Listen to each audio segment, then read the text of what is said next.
renal, ¿ya?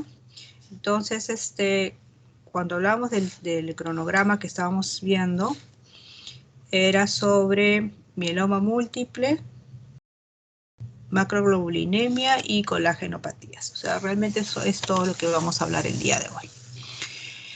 Muy bien, entonces vamos a empezar. Es una clase un poquito larga. ¿Me escuchan bien, no? ¿Sí? Sí, doctora. Muy bien, entonces, ¿cuál es el objetivo de la clase de hoy?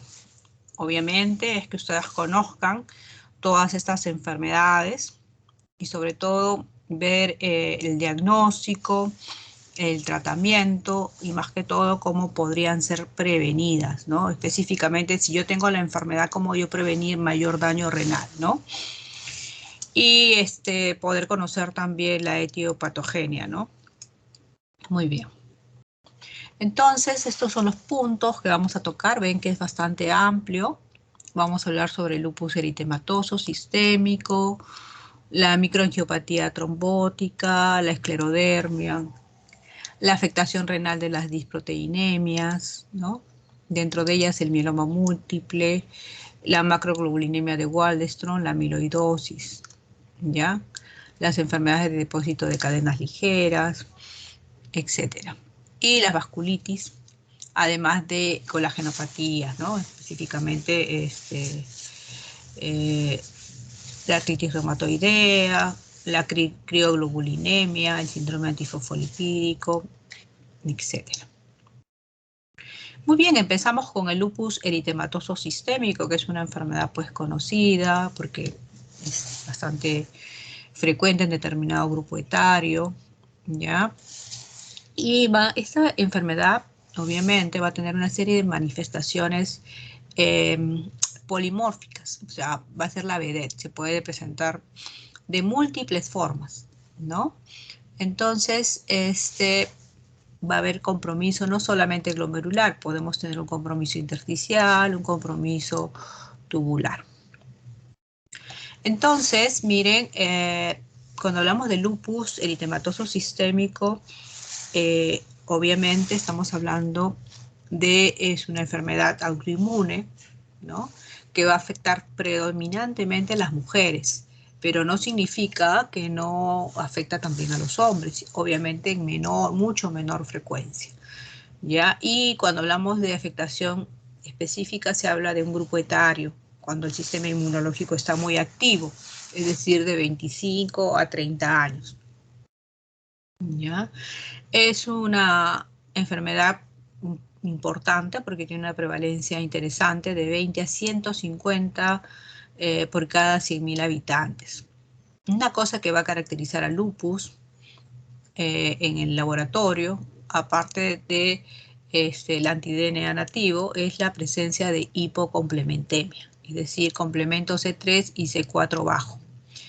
Esta hipocomplementemia no solamente va a estar en el lupus, también vamos a tener en la glomerulopatía membranoproliferativa, vamos a tenerla en la postestreptocócica también, complemento bajo.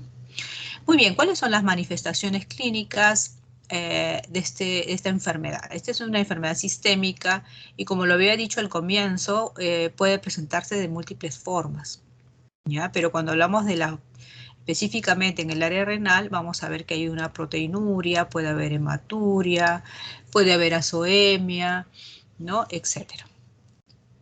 Cuando ya el lupus afecta el riñón, se dice que es una enfermedad de mal pronóstico, ¿ya? Aumenta la morbio y mortalidad en este grupo de pacientes.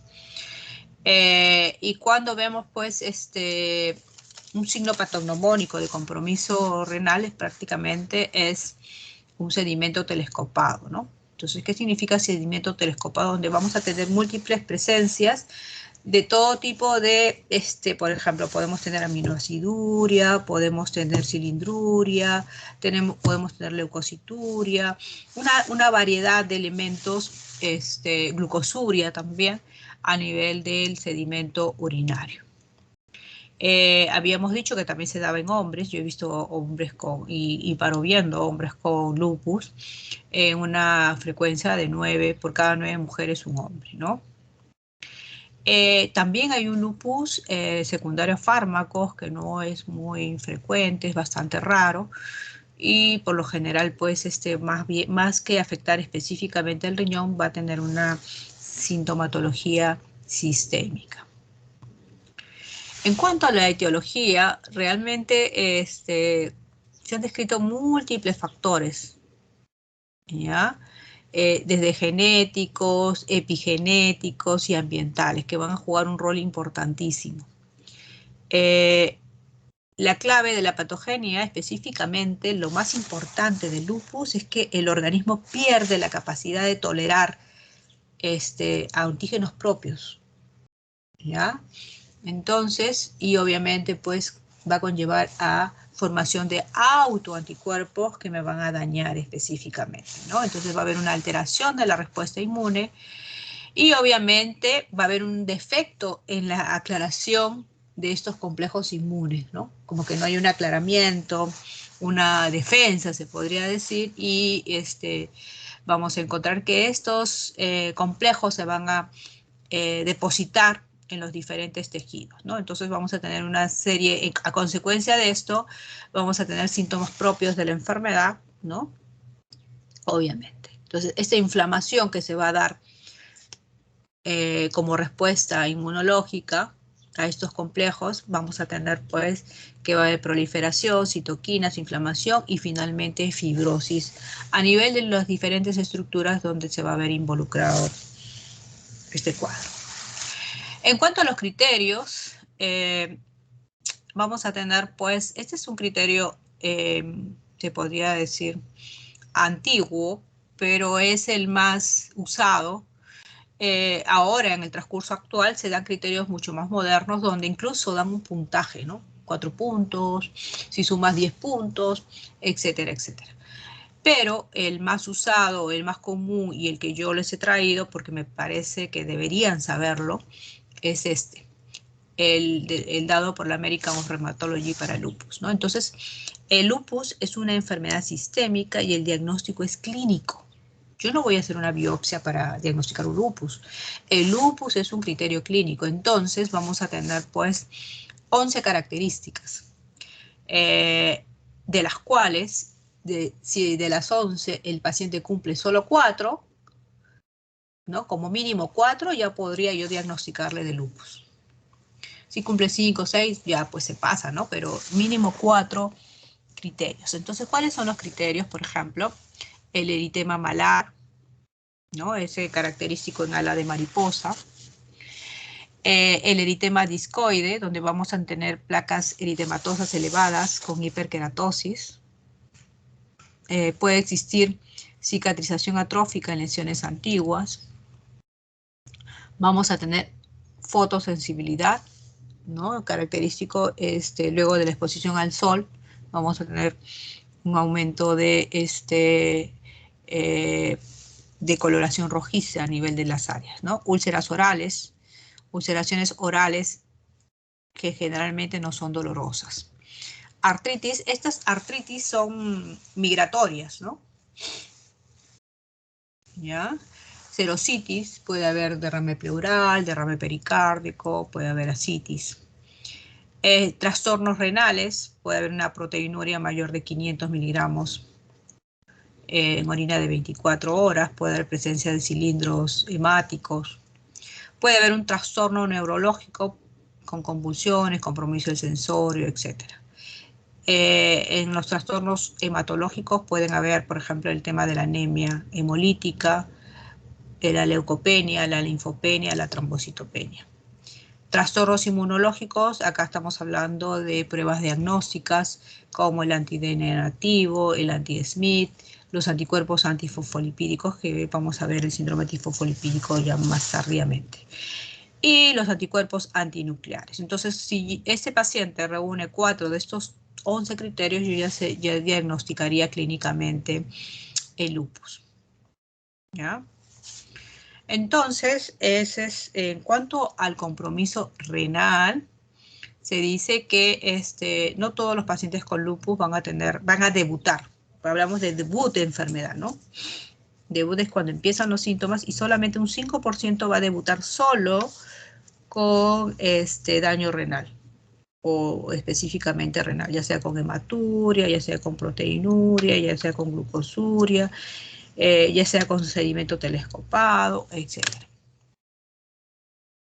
Se sabe que el compromiso renal se va a dar por presencia de inmunocomplejos. Van a haber dos hipótesis en relación a este mecanismo, ¿no? Donde vamos a encontrar que estos complejos, ¿no?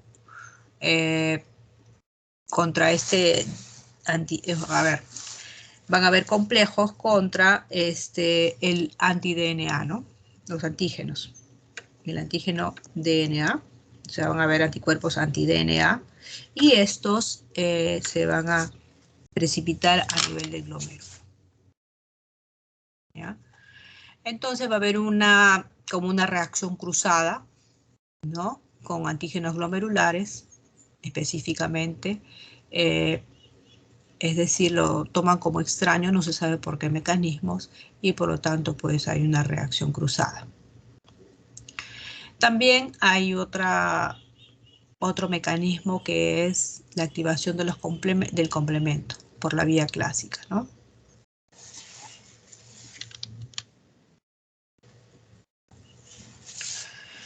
Entonces, acá tenemos el complejo, ¿no?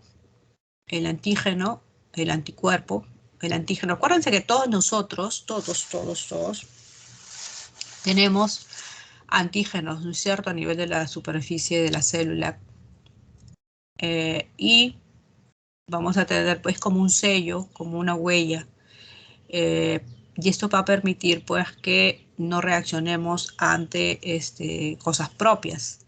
Sin embargo, cuando, por ejemplo, yo trasplanto, le pongo un órgano de otra persona que tiene otro HLA, el organismo que tiene tendencia a no identificarlo como propio y obviamente lo va a destruir. Entonces, para evitar eso, los pacientes trasplantados usan drogas que son los inmunosupresores. Entonces, como para que atonte el sistema inmunológico y no forme estos anticuerpos, ¿ya? Pero acá la patología es que el organismo no reconoce lo propio, estos antígenos propios, pero obviamente hay un desencadenante, ¿no? Hay un desencadenante y como que se queda este antígeno, se queda en el glomérulo y hay como una reacción cruzada, no lo reconoce como propio, obviamente, y lo trata de destruir, ¿no? Lo confunde, mejor dicho, lo confunde con el antígeno, los antígenos que se encuentran en las células glomerulares, ¿no? Ahora, esos autoanticuerpos que se producen puede ser por confusión, puede ser por una reacción a algún medicamento también, donde pues el vehículo o de repente el mismo medicamento puede ser pues antigénico, ¿no? Y finalmente, el otro complejo agregado es el complemento. Entonces, todo este complejo va a depositarse en el riñón, se va a activar el complemento y por lo tanto va a haber una inflamación local y que va a conllevar a una lesión renal. Ahora, en casos severos, ¿no? Hablamos de por ejemplo, ya esta es una vasculitis, se podría decir. Hay un trastorno, va a haber una trombosis a nivel glomerular, ¿no? Y por lo tanto vamos a tener pues trombosis renales, ¿ya? Específicamente. En riñones, cuando hablamos de glomerulopatía lúpica, se ha hecho una clasificación histológica usando pues las biopsias renales que se hacen en estos pacientes. Entonces, se ha clasificado en 6 clases. La clase 1 es la nefropatía lúpica mesangial mínima. ¿Ya? Entonces vamos a tener generalmente pues una creatinina sérica normal. Prácticamente no vamos a tener Solamente clínicamente no vamos a tener nada y de repente en la biopsia podemos tener pues una proliferación mesangial algo muy mínima, ¿no? En la clase 2 ya estamos hablando de la nefropatía lúpica proliferativa mesangial, ¿ya? Acá va a haber microhematuria, puede haber proteinuria no nefrótica. Acuérdense que estamos en el inicio. Y por lo general, si se agrega una proteinuria un poquito más importante, ya debemos de agregar, descartar alguna otra cosa que se haya agregado. En la clase 3, que es la nefropatía lúpica focal, ¿no? Vamos a tener proteinuria y hematuria, ¿no? Puede el paciente presentar ya sea síndrome nefrótico, ya sea síndrome nefrítico, ¿ya? Y luego tenemos la nefropatía lúpica difusa tipo 4, que es la más frecuente, es la más ominosa, se podría decir. ¿Ya? Vamos a encontrar como un cuadro muy activo, donde va a haber consumo del complemento, va a haber presencia del anti-DNA nativo, ¿no? Incluso puede ir a una rápidamente progresiva si es que no es tratada en su momento. En la clase 5 vamos a encontrar una nefropatía lúpica membranosa, por lo general pues caracterizado por síndromes nefróticos con pérdida de grandes cantidades de proteínas. Y en la de tipo 6 vamos a encontrar ya prácticamente ya un compromiso cada vez mayor de la función renal. Muy bien, acá vemos unas imágenes obtenidas en las biopsias renales. Me preguntarán, doctora, acuérdense que ¿en qué casos es necesario hacer una biopsia renal? Eso es importante. Yo hago biopsia renal, obviamente. En la nefropatía diabética no hago biopsia renal, ¿no? Si es que siempre y cuando el cuadro clínico coincide con la evolución natural de la enfermedad, ¿no? Que significa que ya van a hacer, creo, la teoría de nefropatía lúpica, diabética, pero más o menos tiene que pasar unos 20, 25 años para yo tener una insuficiencia renal asociada a nefropatía diabética. Si yo tengo 5 años, no es nefropatía diabética, debe haber otra cosa y amerita biopsia. Pero si yo tengo 25 años de diabético y hago un síndrome nefrótico, yo no le voy a hacer una biopsia porque es de esperar que este paciente, pues luego de 25 años de diabético, haga nefropatía diabética. Entonces, a eso me refiero, ¿no? En qué caso yo biopsio cuando todo va fuera de lo esperado. Doctora, pero ¿por qué en el lupus voy a biopsiar y en la diabetes no voy a biopsiar? Porque en el lupus, siendo el mismo lupus, puede presentarse estos diferentes, diferentes clasificaciones. No pueden ir desde la 1 hasta la 6. Entonces, y de acuerdo a eso, va a ser mi tratamiento. En la nefropatía diabética no, o sea, la nefropatía diabética es una evolución que yo ya sé cómo va a acabar o dónde puede estar el paciente, o sea, con la clínica. En cambio acá, en la nefropatía lúpica no, en la nefropatía lúpica yo tengo que saber bien claro qué tipo de daño renal tiene, es por eso que todas las nefropatías lúpicas tienen que ser biopsiadas. Entonces, en el estadio 1 es lo mínimo, se considera pues acá hay cambios mínimos, ¿no es cierto? Parecida a la enfermedad de cambios mínimos primaria, a la microscopía óptica podemos encontrar glomérulos normales. Sin embargo, cuando hacemos unos estudios mucho más profundos, ¿no? Microscopía electrónica, probablemente ya vamos a encontrar algún tipo de daño. A la clínica, muchas veces va a ser algo muy mínimo, de repente una hematuria, 6, 8 hematíes por campo, algo muy, muy discreto realmente. En el estadio 2 ya tenemos la glomerulonefritis mesangial lúpica, ¿no? Acá iba a haber un compromiso mesangial. Acuérdense que cuando hay compromiso mesangial, generalmente el paciente debuta con hematuria. Hematuria incluso puede ser aislada, ¿no? Entonces vamos a encontrar proliferación mesangial difusa y depósitos mesangiales de IgG, IgM e IgA y complemento. Doctora, ¿y cómo hallo estos depósitos? Se le pone una tinción especial al paciente, que son birrefringentes, dan una cierta luz y lo ponen pues en un estudio de inmunofluorescencia, unos microscopios de inmunofluorescencia donde esta luz en un cuarto oscuro, ¿no? Y esta luz va a reflejar y entonces vamos a ver de acuerdo a las características, vamos a saber si hay depósito de IgG, IgM, IgA, etc. ¿Ya?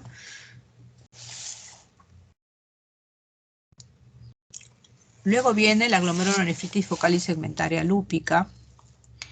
Se va a apreciar proliferación endocapilar en menos del 50%. Acá en la lúpica, perdón, en la focal, como cualquier patología focal, ya sea primaria o secundaria, en este caso secundaria, la focal se va a caracterizar por glucosuria, se va a caracterizar, puede haber síndrome nefrótico, puede acompañarse de hipertensión arterial, puede haber azoemia, ¿no? Eso es importante también. Y la 4 es la más severa, lamentablemente la más frecuente, la que responde, se podría decir, menos al tratamiento, ¿no? Entonces, de estas patologías proliferativas difusas, prácticamente vamos a encontrar pues presencia de necrosis fibrinoide, asas de alambre, ¿no? Van a haber depósitos subendoteliales y mesangiales. Prácticamente el 20% de estos pacientes, a pesar del tratamiento que tú le puedas dar, de frente se van a ir a la insuficiencia renal crónica terminal y a la hemodiálisis. Entonces es un estadio ominoso, ¿no? ¿Y por qué es importante, chicos? Porque a la hora de iniciar un tratamiento, acuérdense que el tratamiento es atontar ese sistema inmune, dar tratamiento inmunosupresor. En ese interín, si yo le doy un tratamiento agresivo para controlar la enfermedad, obviamente pueden haber complicaciones, puede haber una sepsis, el paciente se puede morir. Entonces, esta biopsia previa, antes de iniciar el tratamiento, me va a permitir conversar con la familia, explicarles el pronóstico. ¿Entienden? Porque de repente el paciente piensa que su familiar estaba bien y que por la medicación se murió. Entonces hay que explicarle que se puede morir con o sin medicación. Entonces eso es importante, ¿no? Entonces cuando tomamos una decisión, miren, este paciente hay un 20% que se vaya a la insuficiencia renal crónica terminal con tratamiento o sin tratamiento. Hay un 20% que se muera por la inmunosupresión. A ver, ustedes como familia le estamos diciendo las cosas claras y ustedes van a decidir, ¿no? Específicamente. Entonces eso es importante. Luego tenemos la glomerulonefritis membranosa. La membranosa, como toda membranosa, vamos a tener pues una proteinuria importante, 10, 20, 30 gramos. Hay unas tinciones especiales, ¿no? Y vemos pues que hay un engrosamiento de la membrana, depósitos electrodensos subepiteliales importantes, ¿no? Y finalmente, ya vemos, miren, hay la parte final, que es cuando ya el riñón pierde función y se esclerosa, ¿no? Toda esta inflamación a la larga estimula la fibrosis y la esclerosis y a la larga pues se pierde función. Es el estadio final, hay una glomerulosclerosis difusa y finalmente pues pérdida de la función y probablemente este paciente ya esté yendo camino ya avanzado a la insuficiencia renal. Habíamos dicho que el lupus no solamente va a afectar el riñón, sino también otras estructuras, como por ejemplo a nivel túbulo intersticial. Me puede dar una nefritis túbulo intersticial, ¿no? En la biopsia podemos encontrar la presencia de linfocitos T a nivel del intersticio, ¿no? Acuérdense también que puede haber de forma mixta, glomerular más intersticial o más túbulo intersticial. Entonces se van a dar cuenta que va a haber desdoblamiento a nivel tubular de la membrana basal, va a haber vacuolización y va a haber depósitos de eosinófilos, complemento e inmunoglobulina. Todo esto se va a ver en la inmunofluorescencia, ¿no? También vamos a encontrar a nivel de vasos, a nivel de los vasos glomerulares. Acuérdense que el riñón tiene estructuras como los glomérulos, el intersticio, los túbulos y los vasos. Entonces, a nivel vascular vamos a encontrar pues la famosa microangiopatía trombótica. La microangiopatía trombótica es infrecuente, pero es lo ominoso. el paciente en cuestión de meses, incluso horas, semanas, puede ir hacia la insuficiencia renal crónica irreversible, ¿no? A ver, en relación al tratamiento de la nefropatía lúpica, en el estadio 1 es inespecífico porque prácticamente la clínica a veces son hallazgos de laboratorio porque no vamos a tener una clínica importante. La clase 2, vamos a tener el uso de corticoides por 1 a 3 meses.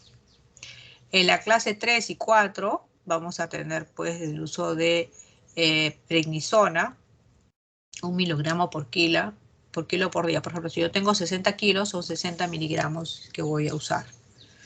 Y generalmente reduzco 5 miligramos por semana hasta quedarme con 5 o 10 miligramos de acuerdo a la respuesta que tenga mi paciente. En el estadio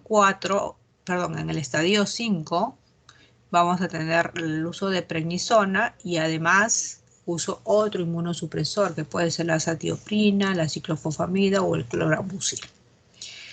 Y finalmente en el estadio 6 ya es un paciente pues que poco o nada voy a poder hacer porque ya todo está esclerosado y voy a tener más bien que orientarlo hacia la probable el tipo de terapia de sustitución renal que pueda tener el paciente, que puede ser hemodiálisis, diálisis peritoneal, ya, o trasplante. Generalmente, para yo trasplantar a un paciente tengo que asegurarme que no esté activo este lupus.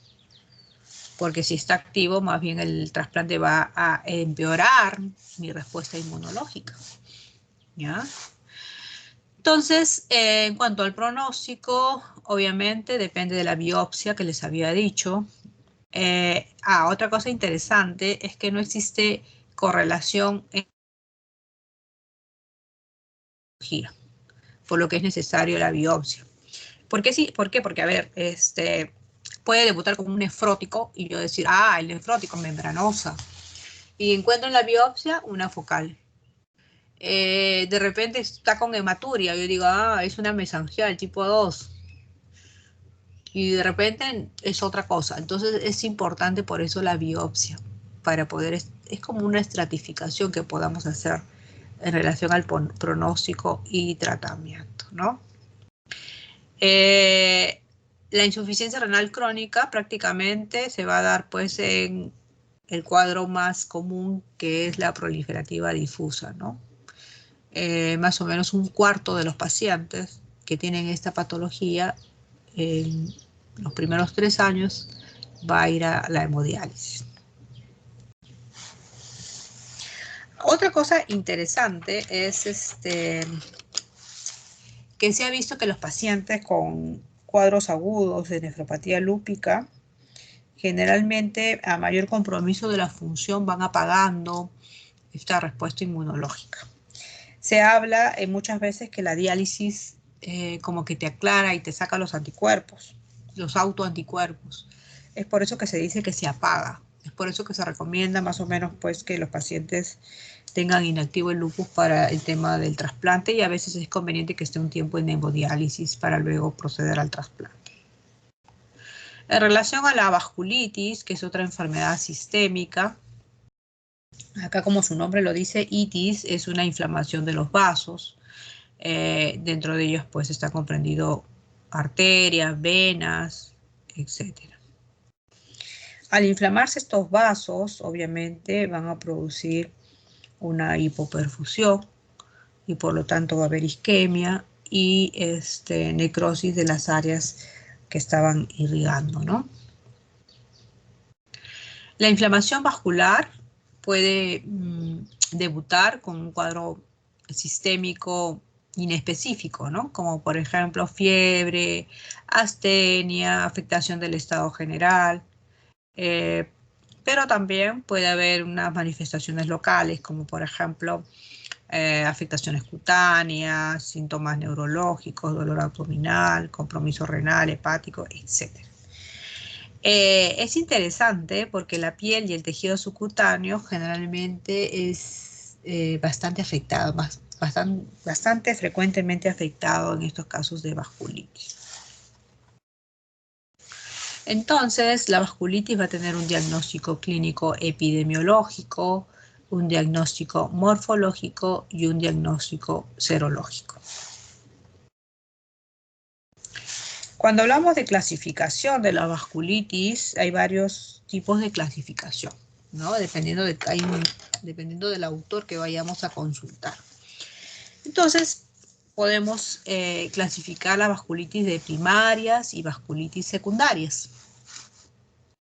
Las vasculitis primarias, por ejemplo, son aquellas donde no encontramos algún criterio de enfermedad sistémica que haya sido la causa de esta vasculitis específicamente, ¿no?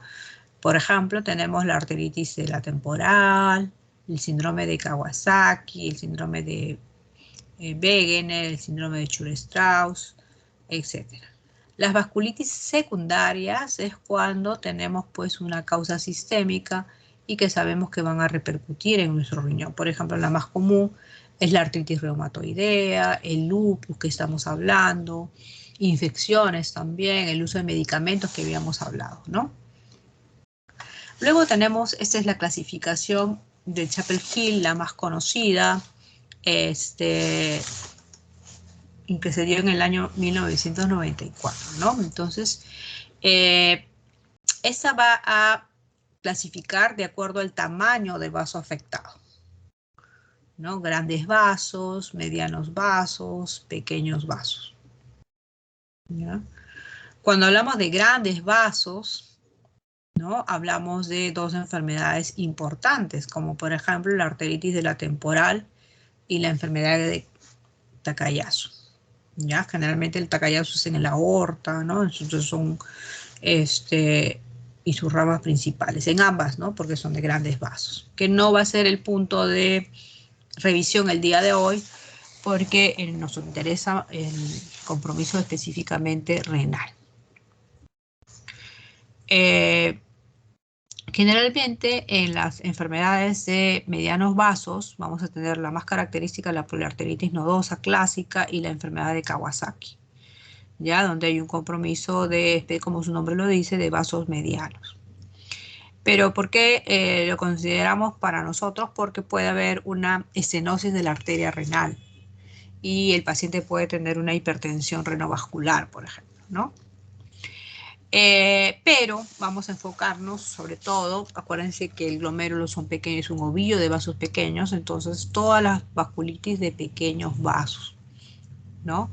Dentro de ellas tenemos la granulomatosis de Wegener, antiguamente llamada granulomatosis de Wegener, ahora se llama granulomatosis más poliangeitis, ¿no? Acá va a haber una inflamación, como su nombre lo dice, con granulomas a nivel del tracto respiratorio. Es importante porque es necrotizante, hay necrosis a nivel de las áreas afectadas, ¿no? Luego tenemos el síndrome de Church-Strauss. Acá, a diferencia de la anterior, vamos a encontrar pues eosinofilia, ¿ya? Y generalmente se asocia a cuadros de alergia, asma, etc. En la poliangeitis microscópica, ¿no? Ambos, la Wegener y la poliangeitis microscópica, se va a caracterizar por presencia de ANCA.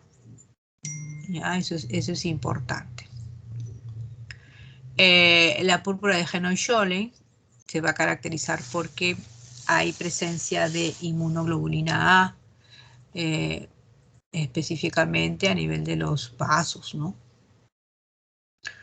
Luego tenemos las vasculitis crioglobulinémicas que pueden ser primarias o pueden ser secundarias. Por ejemplo, secundarias a enfermedades de hepatitis, por ejemplo, ¿no?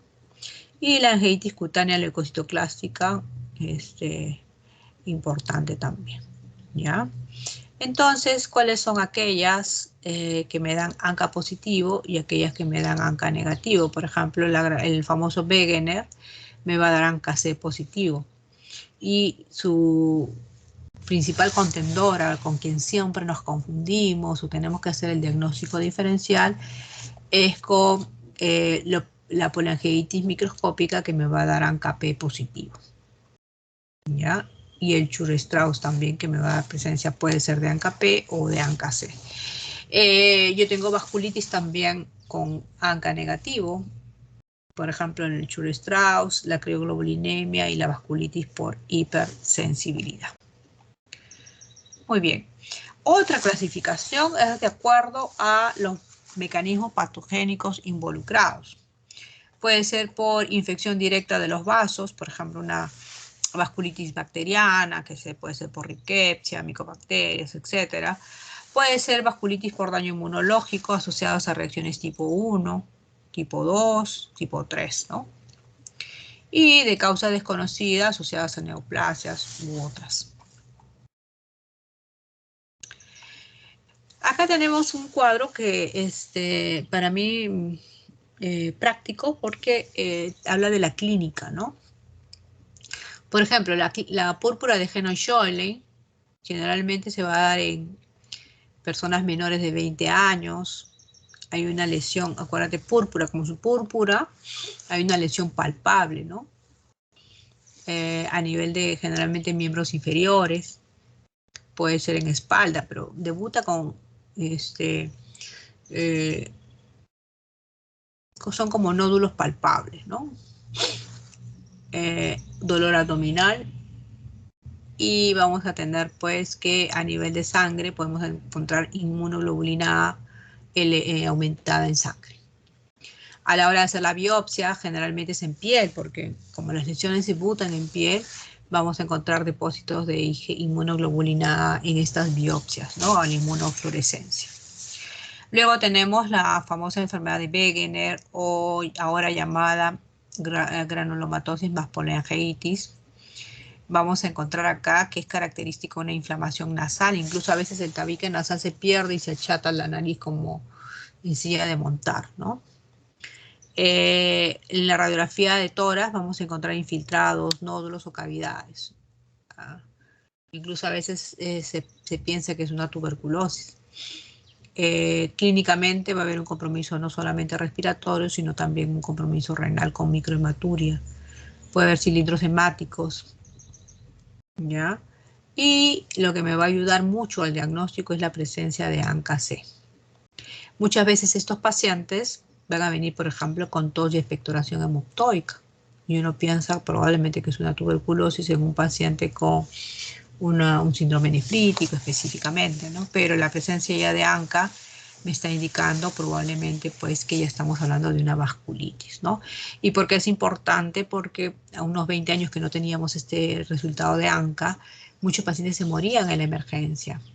Venían con tos, expectoración hemoptoica. Lo primero que en un país con tuberculosis, lo primero que se sospechaba era tuberculosis. Y obviamente si es tuberculosis yo no le voy a dar inmunosupresores, corticoides, porque voy a empeorar el cuadro. Hasta que era difícil llegar a un diagnóstico sin estos estudios de ANCA, ¿no? Ahora no, ahora lo podemos tener en los laboratorios de los grandes hospitales, ¿no? Luego tenemos el síndrome de Church-Strauss. El paciente va a estar con asma bronquial, eosinofilia, ¿ya? Infiltrados pulmonares evanescentes, afectación de los senos paranasales.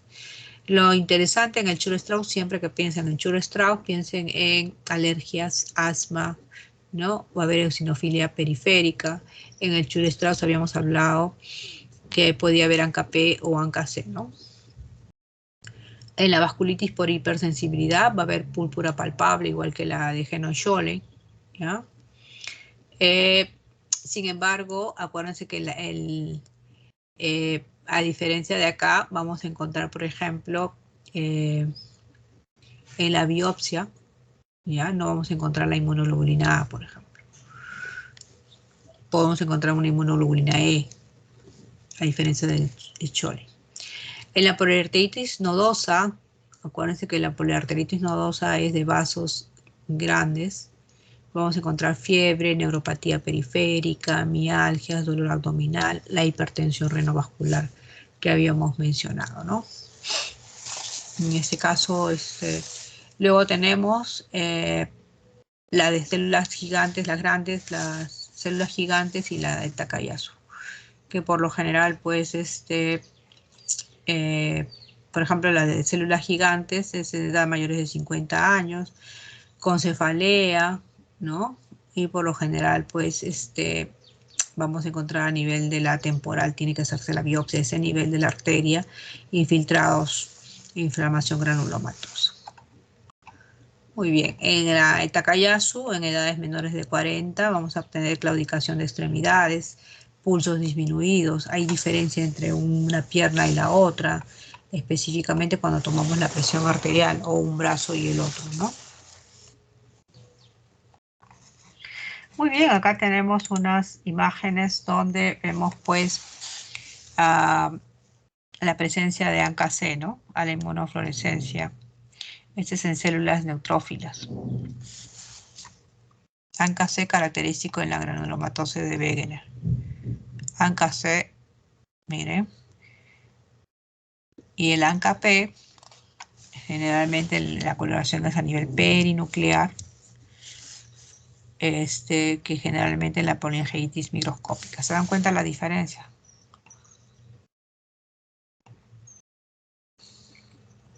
Y hay otro patrón atípico que puede ser ANCA-C más ANCA-P, ¿no? En otras patologías, en este caso en una colitis ulcerosa. En relación a la panarteritis nodosa, vamos a ver que es una vasculitis necrotizante sistémica que afecta las arterias de mediano y pequeño calibre, ¿no? Cuando hablamos de daño renal, generalmente hablamos de la arteria renal. Es interesante porque se ha encontrado que en algunos pacientes, por ejemplo, en el 10 a 30% de los pacientes que hicieron hepatitis B, podemos encontrar a veces la presencia de poliarteritis nodosa, ¿no? Vamos a encontrar fiebre, neuropatía periférica, mialgias, dolor abdominal, pérdida de peso. Y lo más característico es una hipertensión refractaria a tratamiento en pacientes jóvenes. Es interesante porque obviamente le damos corticoides y le podemos hacer angioplastías. Y realmente la evolución es bastante favorable. Miren, acá tenemos la famosa granulomatosis más poliangiitis, el conocido como Wegener. Miren cómo a nivel del paladar, cómo ha hecho un granuloma y ha horagado un hueco, ¿no? Y en la tomografía, miren, parecen unas imágenes cavitarias, pareciera pues una tuberculosis, unas cavernas tuberculosis, ¿no? Entonces es una vasculitis necrotizante granulomatosa. Acuérdense que hay una inflamación del vaso, cierra el vaso, hay isquemia, hay necrosis, ¿no? En este caso hay la presencia de granulomas. La afectación renal se da en un 70%, presentan los pacientes hematuria y proteinuria. Va a haber una afectación del tracto respiratorio superior, otitis, mastoiditis y sinusitis. Miren la nariz, que prácticamente no se ve el tabique, porque también hay un compromiso del tabique, ¿no? En este caso, en el Wegener vamos a tener el 95% de presencia de ANCA. El tratamiento son corticoides e inmunosupresores. Otra cosa importante es que en esta patología vamos a tener complemento normal. También nos va a ayudar al diagnóstico, ¿no? Luego tenemos la poliangiitis microscópica. Es interesante porque, por ejemplo, en relación a la edad, ¿no? La poliangiitis microscópica se da generalmente en pacientes mayores de, por ejemplo, de 60, 70 años. Vamos a tener, pues, puede haber afectación pulmonar. Acá vamos a tener el ANCA-P positivo importante. A la biopsia podemos encontrar una glomerulonefritis extracapilar tipo 3. El tratamiento de estos pacientes es con corticoides asociados a inmunosupresores en caso no respondan a los mismos, ¿no? En caso no respondan a los corticoides, vamos a tener que ser más agresivos con el tratamiento. Por lo general, pues, podemos dar ciclofosfamida y si no hay respuesta, podemos dar plasmaféresis. Hacer plasmaféresis. Miren, esto es un síndrome de Chur-Strauss, generalmente está en adultos de 40 años. La afectación renal es rara, ya acá 4.5% en el lapsus. Van a predominar sobre todo las lesiones en piel, en el Chur-Strauss, y asma también, ¿no? Entonces, a nivel respiratorio, asma o rinitis alérgica, elevación de la inmunoglobulina E y eosinofilia. Puede haber granulomas a nivel de los pulmones. Miren, hay una lesión cutánea importante, hay púrpura y nódulos cutáneos y subcutáneos. En el Chur-Strauss puedo tener ANCA-P o ANCA-C positiva. Le hacemos una biopsia específicamente a nivel renal, ¿no? Y vamos a encontrar pues una glomerulonefritis extracapilar tipo 3 con infiltrados eosinófilos. Responden bastante bien a los corticoides. Esta es una púrpura de Henoch-Schönlein, al igual que el anterior es una púrpura palpable, ¿ya? Algunos autores sostienen que la glomerulonefritis por IgA sería una forma monosintomática de esta enfermedad. El Henoch-Schönlein debuta con enfermedad renal, con IgA y lesión de piel. Ese es el típico complejo de Henoch-Schönlein, enfermedad de Henoch-Schönlein. Cuando hablamos de la mesangial tipo A, solamente hay un compromiso renal, ¿no? Afecta a la población infantil y adultos jóvenes. La afectación renal es frecuente.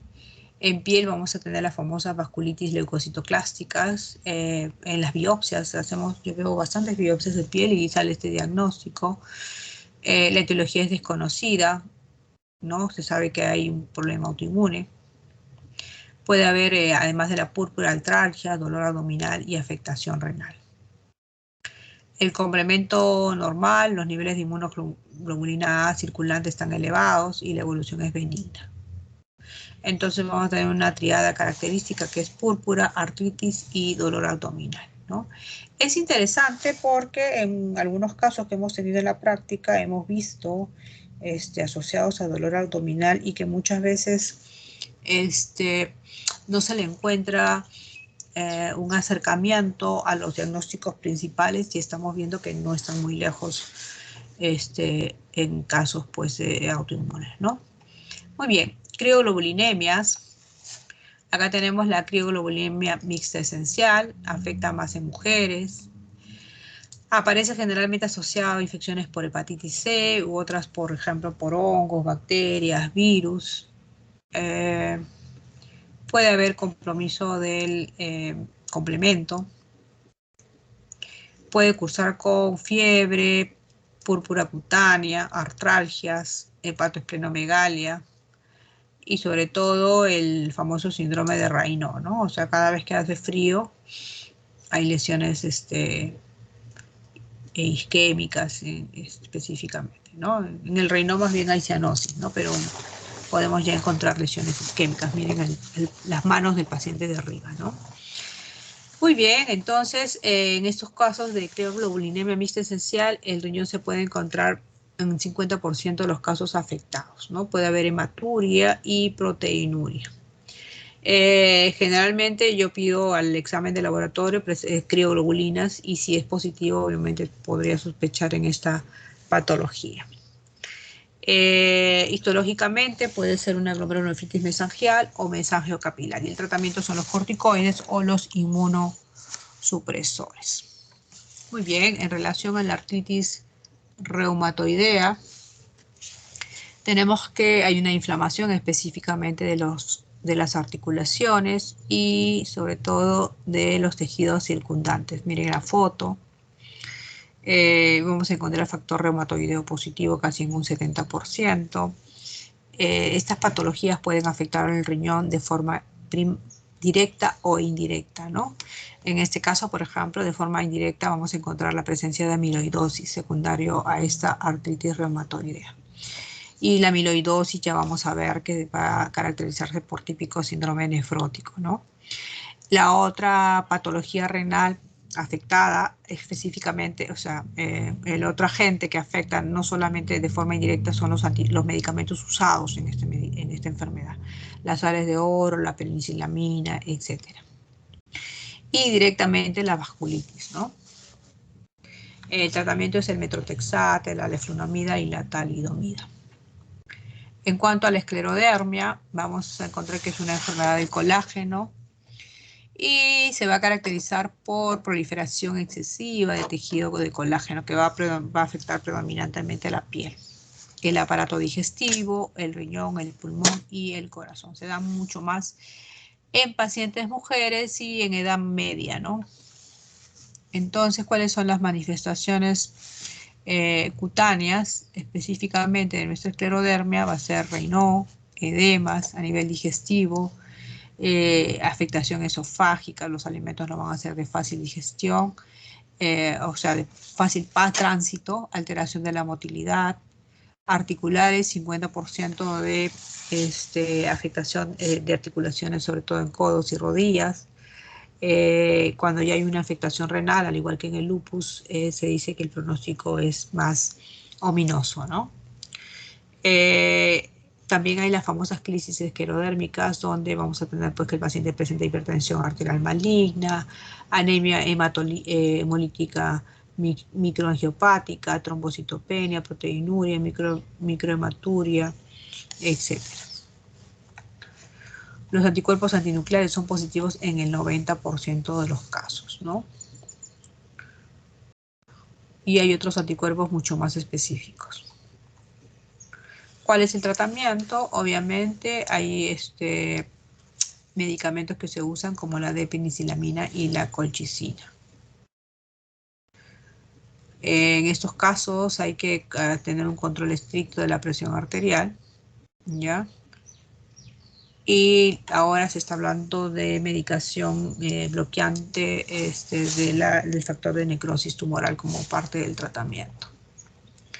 El síndrome de Sjögren es un trastorno inmunitario en el cual se destruyen las glándulas que producen las lágrimas y la saliva, lo que va a conllevar a la resequedad en la boca y en los ojos. ¿Y cómo va a afectar a mi riñoncito? Obviamente va a producir pues una patología que puede ser membrano proliferativa, puede ser membranosa o puede producirse una nefritis tubulointersticial.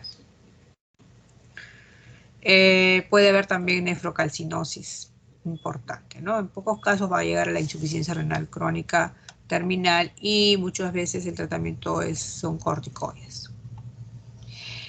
Y ahora vemos el tema de las disproteinemias, ¿no? Entre estas, la amiloidosis, ¿no? La amiloidosis, la verdad es que tenemos importantes números de pacientes con amiloidosis. No todos los que tienen amiloidosis van a hacer afectación renal, hasta un 70% de los pacientes sí lo hacen. El depósito de esta sustancia amiloide puede estar no solamente en el glomérulo, sino también en el intersticio. Sabemos que hay dos tipos de amiloidosis primaria, donde no sabemos es idiopática y generalmente se asocia al mieloma. Y luego tenemos la amiloidosis secundaria, asociada a enfermedades como la fiebre mediterránea familiar, etc. Entonces acuérdense, primaria AL y secundaria AA.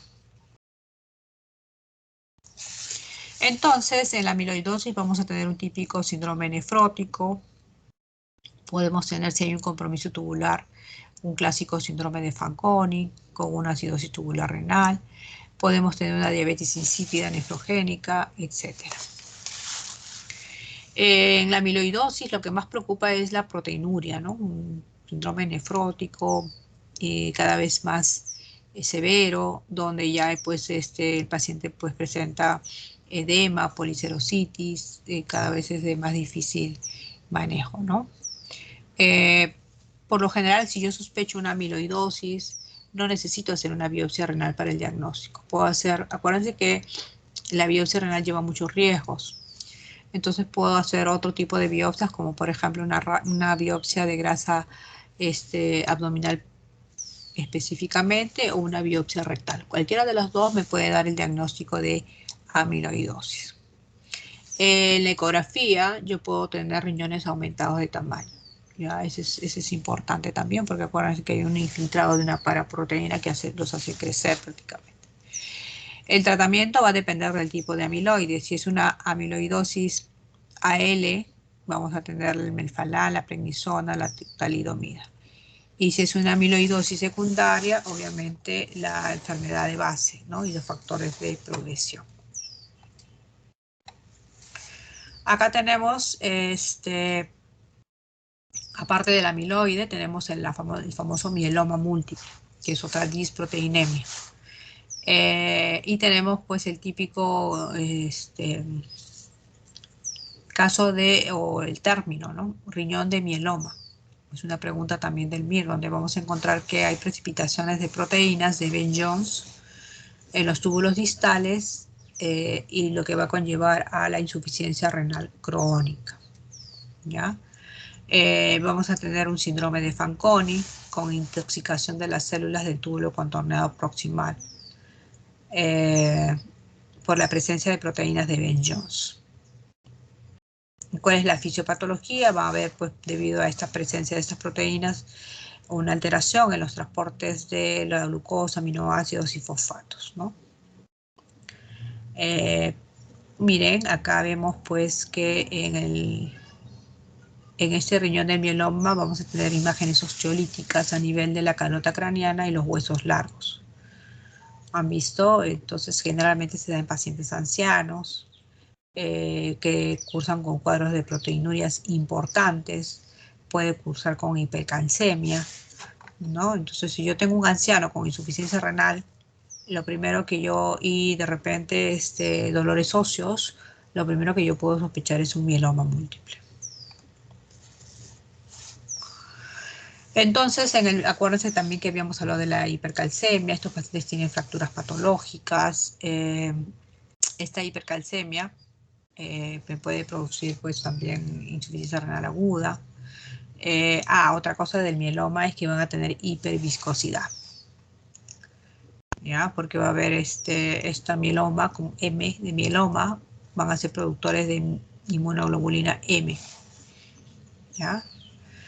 Pero la hiperviscosidad se va a caracterizar más que en el mieloma múltiple en la macroglobulinemia de Waldenström, que lo vamos a ver a continuación.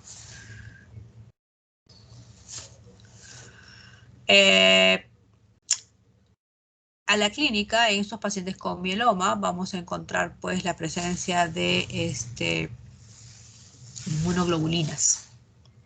Sin embargo, hay pacientes que solamente tienen presencia de inmunoglobulinas y no tienen todo toda la enfermedad específicamente, ¿no? Entonces, eso se llama una gamapatía monoclonal y hay que hacerle seguimiento para evitar, pues, que en algún momento ya presente un compromiso óseo, ¿no? Entonces, cuando hablamos de gamapatías monoclonales, hablamos que estas inmunoglobulinas que se producen en exceso, se podría decir, se depositen, ¿no? A nivel del glomérulo, a nivel tubular.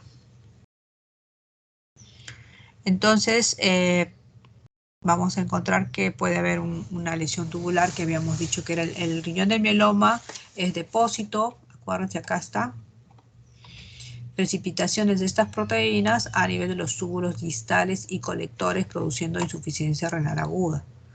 ¿Ya? Pero también acá puede haber a nivel de túbulo contorneado proximal, ¿no? Y vamos a tener el síndrome de Fanconi. Muy bien, entonces cuando hablamos de lesión tubular, podemos tener riñón de mieloma o síndrome de Fanconi. Cuando hablamos de lesión glomerular, podemos tener amiloidosis o podemos tener, pues, efecto directo de estas cadenas a nivel tubular, ¿no? Otras causas por las cuales el mieloma me va a producir daño renal puede ser por fracaso renal agudo, por hipercalcemia, el famoso síndrome de hiperviscosidad que mayormente se va a dar en la enfermedad de Waldenström.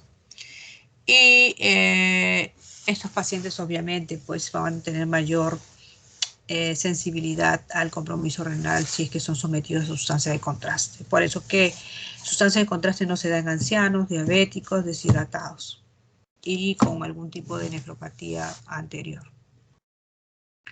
En el síndrome urémico hemolítico, púrpura trombocitopénica trombótica, son entidades diferentes que comparten mecanismos patogénicos y manifestaciones clínicas e histológicas comunes, ¿no? En ambas vamos a tener insuficiencia renal aguda, vamos a tener plaquetopenia, ¿no? Vamos a tener, pues, anemia hemolítica microangiopática. Pueden darse en cualquier edad, pero cuando hablamos del síndrome urémico hemolítico, generalmente hablamos de niños, ¿ya? Y el típico caso de síndrome urémico hemolítico se asocia a cuadros de diarrea asociados a Escherichia coli, a una determinada cepa de Escherichia coli. ¿Ya? En tanto que la púrpura trombocitopénica trombótica más se da en adultos, ¿ya? Y generalmente se acompaña de fiebre. Y generalmente hay afectación neurológica. Entonces, ¿cuál es la fisiopatogenia? Va a haber pues un aumento de la agregación plaquetaria que va a dar lugar a presencia de una serie de trombos a nivel intravascular. Entonces, ¿qué es lo que estimula esta presencia de trombos? Se dice que pueden ser fármacos, virus, toxinas, factores inmunológicos, etcétera, que van a estimular pues esta lesión del endotelio y a la larga pues una agregación de las plaquetas, ¿no? Se habla también que hay un factor estimulante que hace que se agreguen las mismas, ¿no? Es interesante porque ahora con los avances de la ciencia se ha encontrado que hay genes implicados en la patogenia de estos casos atípicos de síndrome hemolítico urémico, específicamente a través de la desregulación de la vía alterna de complemento. Ahorita tenemos una paciente que fue trasplantada y que tenía este estudio, acá no se hizo en España, su primer trasplante se lo dio su mamá, que le duró 10 años.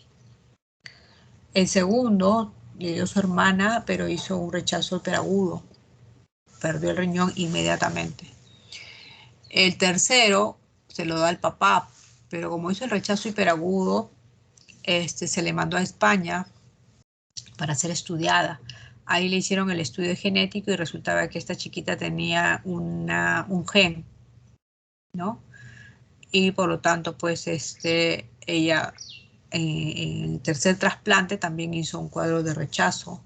Tuvieron que sacarle el vaso, ¿no? Pero lamentablemente, pues, y está con una inmunosupresión terrible, ¿no? Y ahorita todavía se mantiene, ahorita está con una creatinina en 2 más o menos, ¿no? Todavía sigue en España porque los tratamientos que ya no hay en nuestro hospital, ¿no? En el Perú, mejor dicho. En cuanto a la etiología del síndrome urémico hemolítico, muchas veces es idiopática, luego tenemos la posinfecciosa, que es la más, que se da más en niños, asociada a Shigella, Salmonella, a la Escherichia coli, específicamente la O157 y la H7, ¿no? Pero también otros gérmenes como la Yersinia, la Klebsiella.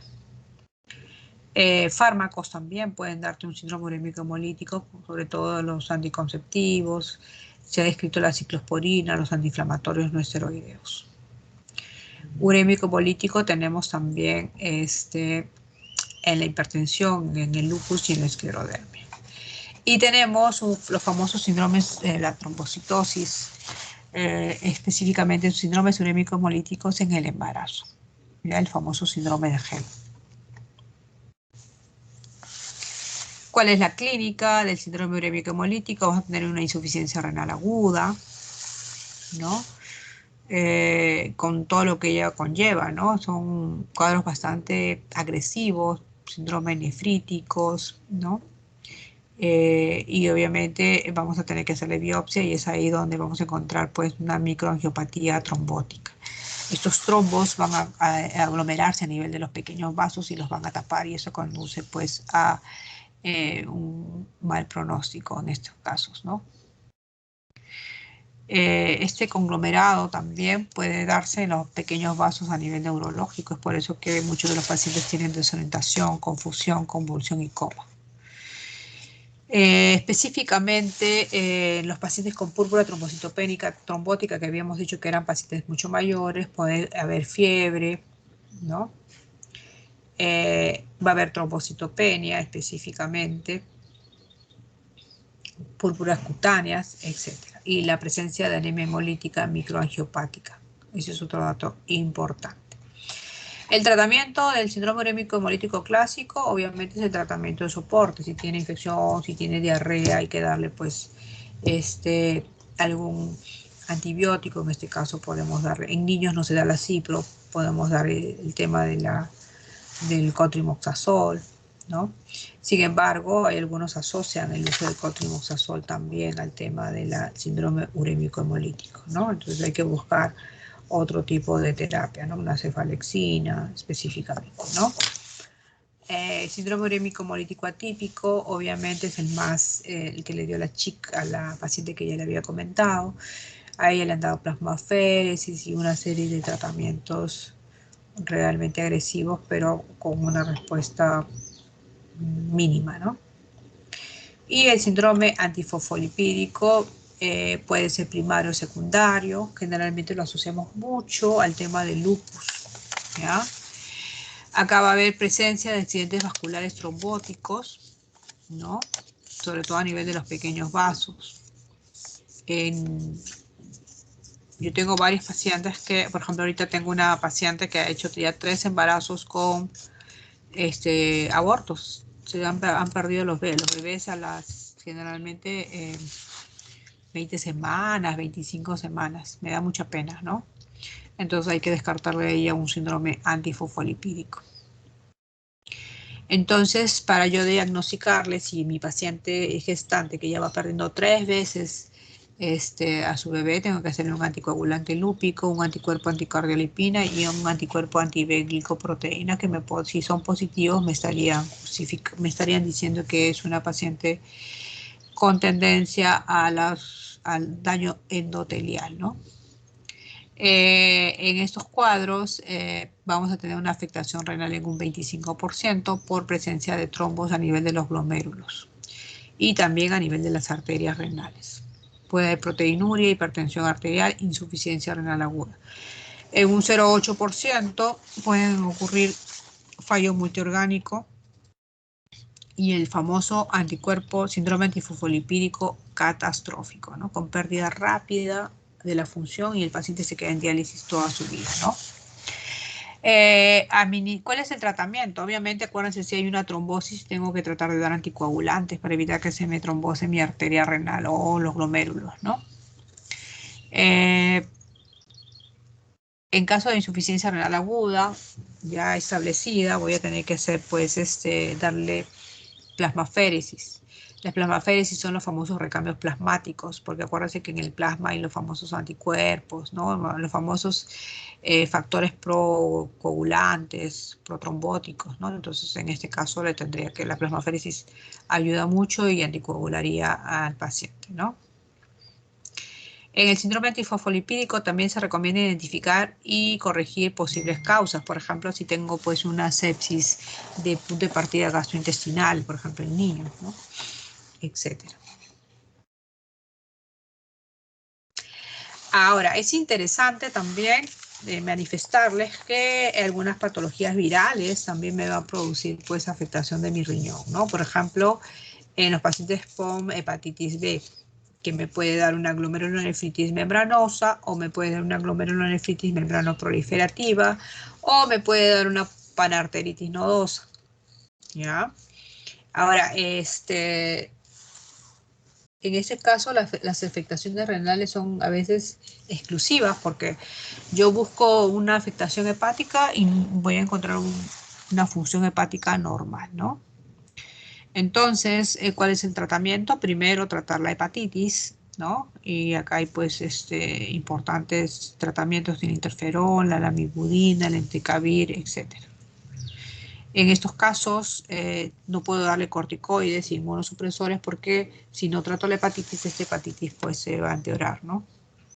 En relación a la hepatitis C, también van a verse afectados, puede el riñón, a consecuencia de esta enfermedad. Podemos tener una crioglobulinemia tipo 2 y 3, puedo tener una glomerulonefritis membranoproliferativa tipo 1 y puedo tener una glomerulonefritis membranosa, ¿no? Entonces es interesante que en estos pacientes, tanto de hepatitis B y C, que tengan un síndrome nefrótico, un síndrome nefrítico, es importante también estadiar qué tipo de patología está asociada, ¿no? Muy bien, el tratamiento de la hepatitis C también es propio de la hepatitis para poder solucionar la repercusión renal. El VIH también va a afectar el riñón. Le puede dar glomérulo, generalmente la glomerulosclerosis focal colapsante. Ahora les cuento que con el COVID también estamos viendo bastantes glomerulopatías focales colapsantes, ¿no? Que son bastante frecuentes y en este caso en el VIH son de peor pronóstico, ¿no? Cursan con proteinuria masiva y deterioro rápido de la función renal. En este caso, el VIH utilizan el tratamiento antirretroviral para poder controlar esta afectación renal. Entonces, el VIH puede estar asociado con el compromiso, perdón, con insuficiencia renal aguda, con nefrolitiasis por el tratamiento del indinavir, con un síndrome de Fanconi por el uso del tenofovir, una glomerulonefritis postinfecciosa, una glomerulopatía aislada o asociada con infección con hepatitis B y C. Muchos de estos pacientes tienen coinfecciones, una nefritis intersticial asociada a citomegalovirus, cuadrimoxazol, una púrpura trombótica importante y una amiloidosis secundaria a una infección crónica.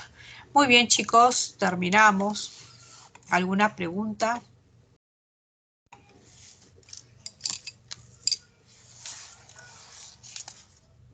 Doctora, buenos días. Buenos días. Sí tengo una pregunta sobre los, bueno, sobre cuando habló sobre el lupus, mencionó que, bueno, habían varias clasificaciones, ¿no? y estadios, pero el, el momento en que ya el paciente se encuentra muy complicado y es necesario hacer un trasplante, bueno, como estos pacientes tienen estos anticuerpos, ¿no? Que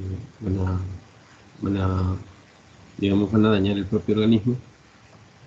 ¿Cuánto tiempo se necesita, o sea, hacer diálisis para poder hacer ese trasplante? Bueno, más o menos, ¿no? Ya, esa es una buena pregunta, pero a veces depende, porque, a ver, estos pacientes, por lo general, se les da pues sus corticoides, se les da sus inmunosupresores y de repente controlan la enfermedad, ¿ya? Y en algunos casos, ya cuando lo han controlado, ya el riñón está tan deteriorado que van a entrar a diálisis. La diálisis como que ayuda a apagar más rápidamente el cuadro de lupus, ¿no? Pero generalmente lo que nosotros evaluamos para hacer un trasplante es que tenga menos de 6 meses de no actividad. ¿Y cómo evaluamos eso? Le hacemos pues el anti-DNA, vemos el complemento, vemos el cuadro clínico, ¿no? Y si no hay compromiso, no hay actividad, nosotros procedemos a evaluarlo para probablemente un trasplante. Ahora, es interesante mencionar que para un trasplante prácticamente, la medicación para un trasplante prácticamente es la misma que para un lupus. Entonces, como que matamos dos pájaros de un solo tiro. Hay literatura que te escribe que luego del trasplante menos de un 1% se vuelve a activar. ¿Ya? ¿Por qué? Porque usas medicación para controlar el trasplante y de forma indirecta controlas también el lupus, ¿no? Entonces, cuando tú hablas Si es que ha sido una rápidamente progresiva y rápidamente me llevó a la diálisis, obviamente yo recomendaría pues 6 meses mínimo en hemodiálisis. Pero si no, si ha sido una lenta en años, ¿no? Y le han estado dando tratamiento en años también, y a consecuencia de la, bueno, ya estuvo controlada, pero la enfermedad ya se dio y ya está yendo a diálisis, no necesariamente tenga que estar mucho tiempo en diálisis, ¿no? Dependiendo el cuadro clínico, que eso lo evaluamos a la hora de indicar el trasplante. Muy bien, hasta acá otra pregunta. ¿Está clara tu pregunta, Gustavo? Sí, claro, gracias. Muy bien, chicos. ¿Alguna otra duda?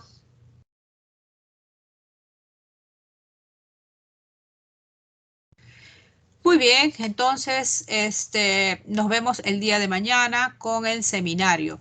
Una pregunta, ¿quién es el otro grupo que va a rotar conmigo? ¿Saben? Todavía no sale la lista de práctica.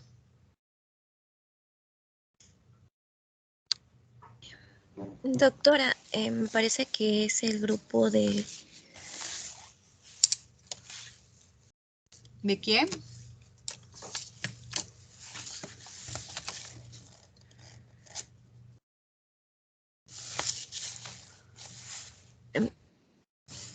Un ratito, A creo ver. que puedo descargar la lista. Ah, sería excelente. Se lo mandas a Luis y Luis que me lo envíe. ¿Está bien? Sí, sí, doctora, Ya. mejor. Muy bien, entonces mañana igual nos vamos a ver en el seminario. Cuídense, ¿ya? Hasta mañana. Bueno, Gracias, Ya, hasta doctora. mañana. Chao, chicos. Hasta luego, doctora. Chao. Gracias, doctora. Chao. Muchas gracias.